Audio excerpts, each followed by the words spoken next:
Eu sou Elisa Guerra, estudante de psicologia, e bora conversar sobre o personagem mais complexo e confuso de Attack on Titan. E olha que tem bastante personagens confusos nesse anime, né? Se você gosta desse tipo de vídeo, já se inscreve aqui no canal, que toda semana tem um vídeo diferente analisando um personagem, relacionando ele com algum tema da psicologia.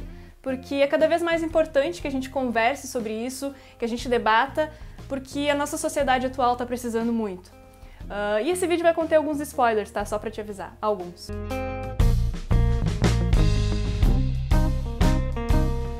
Quero te contar também que agora a gente tá no TikTok, com resumos desses vídeos, curiosidades extras e muito mais.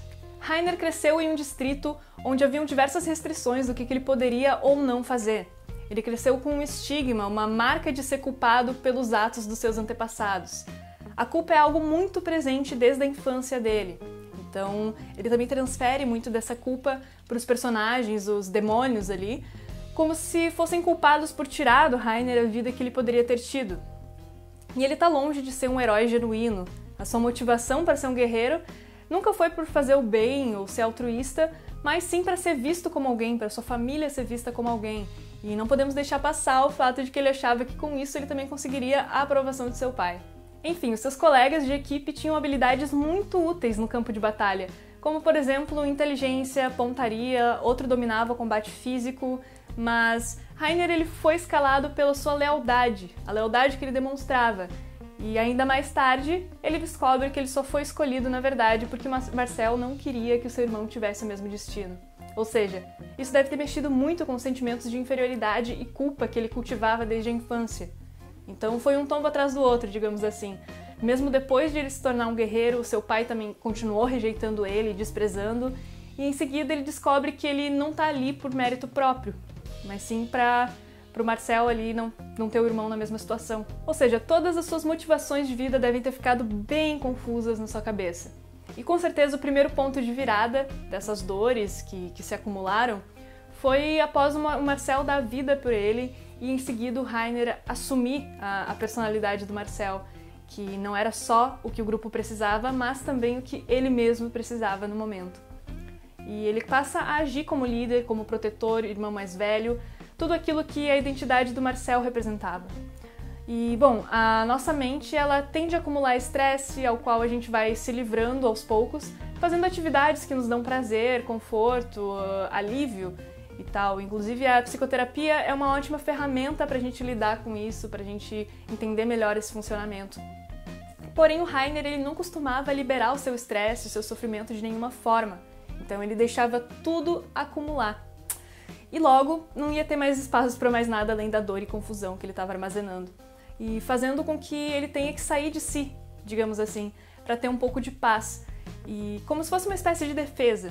Quando ele assume a personalidade do Marcel, ele traz um alívio para si e ainda supre a necessidade do que ele e o grupo precisavam. Então ele juntou o útil ao agradável.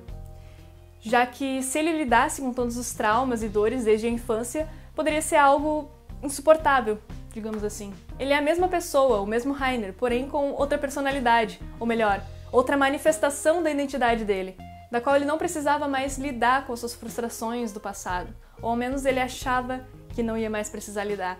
E é claro que isso traz um conforto de não ter que bater de frente com as suas falhas e frustrações. O problema é que elas sempre vão dar um jeito de retornar, ou de afetar a forma com que ele se relaciona com as outras pessoas ou com o mundo. Certas marcas são profundas demais pra gente simplesmente ignorar ou fazer com que elas não existissem. Então Reiner, ao assumir outra personalidade para fugir da sua realidade, de certa forma, vai se romper em algum momento. Essas dificuldades, que estavam sendo deixadas embaixo do tapete, elas vão retornar com tudo. E sem falar nas confusões que isso pode ocasionar, e Reiner, por não saber mais separar o que é dele e o que é do Marcel. Quem diria? Ele tem dupla personalidade. E essa não deve ter sido a primeira vez que o Reiner age assim, julgando pela cara do Bertold. No anime, eles usam o termo dupla personalidade para se referir ao Reiner, mas esse termo ele já caiu em desuso. Atualmente, nós chamamos de transtorno dissociativo de identidade, que é basicamente uma ruptura causada por 2 ou mais estados de personalidade vivendo simultaneamente no mesmo sujeito. E como podemos ver muito bem ilustrado no Reiner, A pessoa ela pode se esquecer de vários fatos ou eventos ou coisas que ela fez enquanto estava com uma dessas personalidades, seja traumático ou não. Enfim, se esquecer dessas coisas relacionadas a uma das suas personalidades quando a outra estiver no controle. Eren, por que você tá tão bravo? Por acaso eu falei alguma coisa que não devia? Para de fingir que tá tudo bem! Alguns critérios diagnósticos do transtorno dissociativo de identidade, de acordo com o DSM-5, são descontinuidade do senso de si ou das suas ações, acompanhado de alterações no afeto, no comportamento, na própria consciência, lacunas na memória, como a gente já comentou agora há pouco, que é o que a gente chama de amnésia dissociativa recorrente. Isso pode estar ligado a experiências traumáticas na infância, e é comum que o sujeito não tenha consciência de suas outras personalidades, que é o caso do Rainer. Acho que eu entendi. Mais ou menos. Eu bem que estava achando estranho o cara que quebrou a muralha arriscar a vida pelo cone. Tudo que o Rainer faz é contraditório, mas ele não percebe. A gente também vê que na forma com que o Rainer reage ao descobrir a verdade, que ele não tem noção do que estava acontecendo.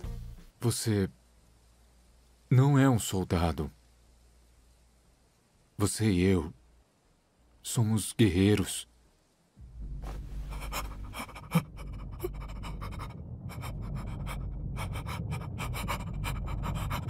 Bom, esses fatos que conversamos, eles se encontram em uma área da psicologia que é a comportamental. Se a gente for analisar essa situação a partir de outra área da psicologia, afinal, existem várias áreas, vários pontos de vista que a gente pode conversar. Se a gente for analisar o Rainer a partir da psicologia analítica de Jung e não da comportamental, a gente poderia pensar num conceito que foi proposto por Jung e que se chama persona. Segundo esse filósofo e psicólogo chamado Carl Jung, a persona, que do latim significa máscara teatral, é uma parte da psique que o ser humano mostra para ser mais adequado no contexto social, como se fosse uma fachada, ou simplesmente, como o nome já diz, uma máscara. É uma personalidade falsa que a gente demonstra conforme quem nos rodeia, para a gente parecer mais adequado a certos ambientes. Então a gente usa as máscaras para meio que ocultar o que a psicologia de Jung chama de sombra, que é a parte do nosso ser ali que a gente não tende a mostrar, pois seria inadequado em certas situações. Todos nós teríamos diversas máscaras que se alteram de acordo com o contexto. Por exemplo, um exemplo bem prático, você não é o mesmo com a mesma postura quando está com seus amigos, ou quando está no trabalho, ou quando está na família. São comportamentos e condutas que a gente vai alterando de acordo com a situação, e é natural. Geralmente a gente assume personas e é um comportamento inconsciente. Rainer, depois de se infiltrar nas muralhas, ele assumiu a persona de um soldado orgulhoso, responsável, disposto a dar sua vida. E no exército ele era como um irmão mais velho, onde todos o respeitavam. Porém, ao assumir inteiramente essa máscara e não poder abandonar ela, ele acabou se mesclando com a sua verdadeira natureza, digamos assim, ou seja, com a sua sombra, como diria Jung. E é claro que isso trouxe muita dor e sofrimento ao ponto do personagem ter até tendências suicidas. Será que ele não conseguiu lidar com a culpa e passou a acreditar que é mesmo um soldado com a missão de proteger a muralha? Então ele se tornou mesmo isso. Bom, eu espero que eu tenha ajudado vocês a entender um pouquinho mais esse personagem. Eu sei que muita gente estava me pedindo para falar dele, afinal é uma situação assim, bem complexa que a gente não costuma ver no dia a dia e que poucos personagens abordam esse tipo de situação. Um exemplo muito bacana dessa situação é o Norman Bates, de Motel Bates. Eu sempre falo isso e eu acho essa série incrível, fica de sugestão também para você assistir. E eu espero que você tenha gostado, como eu falei, que a gente consiga discutir mais temas da psicologia a partir de personagens. Eu acho que a Attack on Titan tem muitas possibilidades, infinitas possibilidades de a gente trazer diálogos sobre psicologia e traduzir esses conceitos acadêmicos de uma forma mais simples. Se você está comigo até agora, deixa o seu like, não se esquece de se inscrever, que toda semana tem um vídeo com um personagem diferente. Obrigada pela sua atenção de sempre. Não se esquece de dar uma olhadinha nos links da descrição aí para seguir a gente nas outras redes sociais. Beijo!